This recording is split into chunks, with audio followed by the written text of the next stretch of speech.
Okay, so today I'm gonna be going ahead and changing out this old coolant reservoir or coolant tank and putting in a new one in. I did buy a new top. There's an unboxing video for that one as well.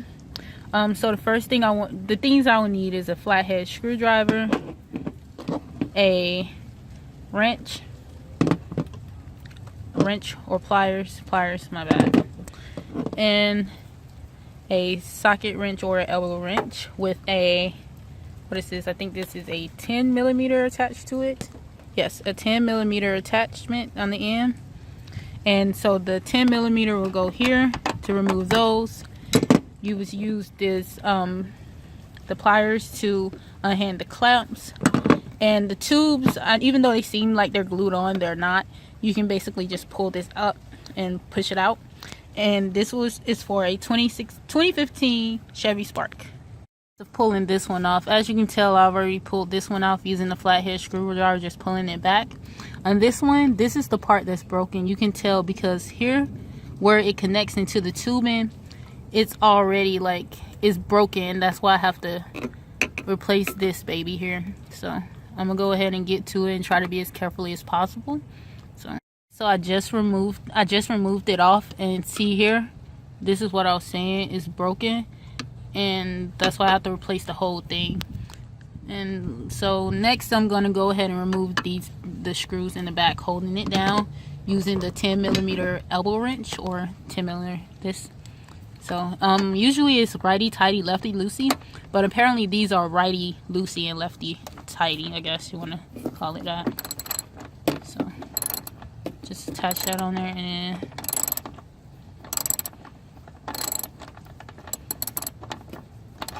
see, and it's already coming up, so I'll just continue doing this. I just got one screw out. Again, here it is. Again, is righty loosey, lefty tighty.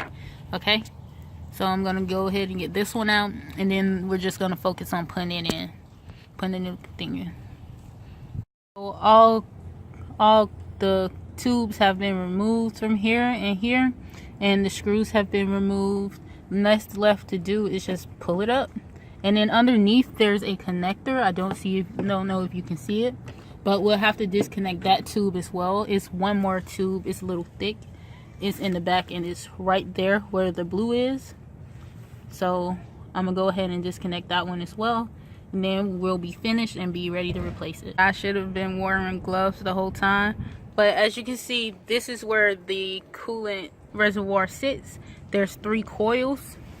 Is 1, 2, and 3 down here at the bottom. All of which you would need pliers to pull these fasteners off or pull them back. Well, don't pull them off, pull them back. And you'll be able to use the flathead screwdriver to go ahead and disconnect them.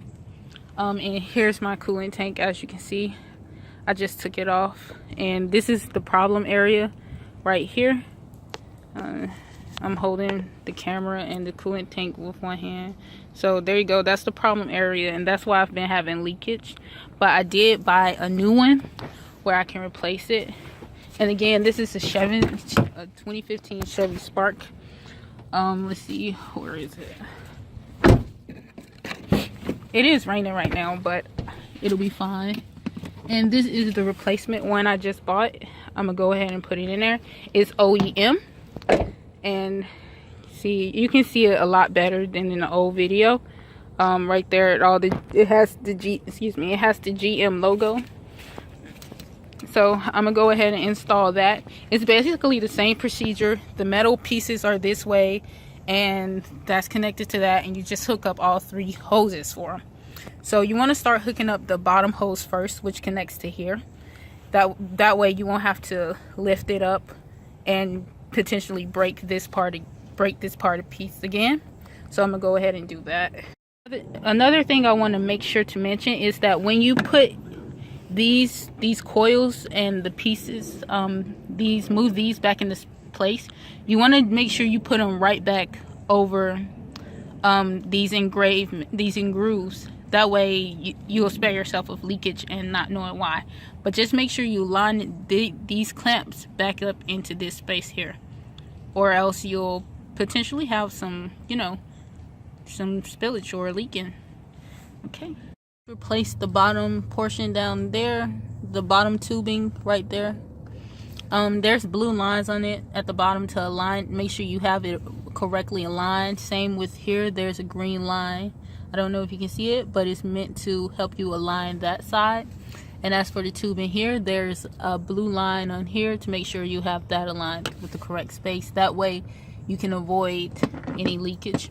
I'll go ahead and do this one because it's easy with just one hand. So you want to take it, pliers, and pliers, push down on it, and then easy just move it up to here, and then make sure you have it aligned. I'm gonna need both hands for this, so if you guys can just give me a second. Back on here, and as you can see, they are aligned. Okay, as you can, oh my god, as you can see, they are aligned for the most part. It's blurry, you can't tell, but the blue is aligned with the blue going straight down, as well as the green on this side. And lastly, well, during the end, you can put the screws on first or the tubing, but it doesn't really matter as long as you get it done right. So, yeah, but it's not there all the way. Just remember, lefty tighty, righty loosey. So you'll put those in and then turn to the left to tighten it up. If you want to take them out, you'll turn to the right to take them out. And then that's it. You've just replaced your coolant reservoir. Okay, so finally what I want to do is go ahead and place the cap that I just purchased onto the new coolant thing. So to any mechanic, this is a wonderful feeling of having that new cap, that new radiator, that new cap, and then hear that click. It's a wonderful feeling having that new cap as well as that new coolant reservoir. It feels amazing. So the type of coolant that the 2015 Chevy Spark will need is Prestone coolant. You can either get the 50-50 or get the whole and just mix it with 50% distilled water yourself. But usually I buy the non 50-50 just so I can save a little bit more money when it comes and stretch the coolant. So one Prestone non 50-50 it's about $14-15. It'll make two 50-50s. So you're saving some money there when one Prestone 50-50 is like $10. So I usually buy the full thing and then just mix it myself, and that is a wonderful feeling. I'm gonna go ahead and fill this bad boy up, and then just clean out my engine. As you can see from all the leakage and evaporation condensation, the orange has been everywhere, so I'm gonna go ahead and clean that out. And thanks again, you guys, for checking me out and staying, subscribing. Really appreciate it, and I hope it helped you. As far as changing the coolant reservoir, it can go from, this basically is for any car.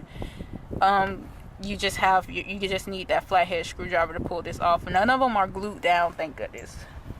I thought it was glued down when I first did it, but it's not. So thanks for watching, and see you next time.